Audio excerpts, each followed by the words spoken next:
Hello guys, ये हमारा China से माल आया है। जो देख सकते हैं मोटर है और ये डिवाइस है जो मशीन का है, एक्सीवेटर का है, जो अभी नया आया हुआ है। पुराना हम लोग उतार दिए हैं, अभी नया आया हुआ है। ये फ्लाइट से आया है, मुंबई से यहाँ हमारे महाराष्ट्र में आया हुआ है। जो महाराष्ट्र में आया है तो अभी हम लोग एक्सीवेटर मशीन में डालेंगे।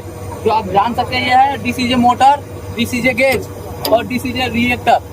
जो देख सकते हैं ये है, और ये लकड़ी में पैक होके आया था जो हम लोग अभी फाड़ के निकाले हैं।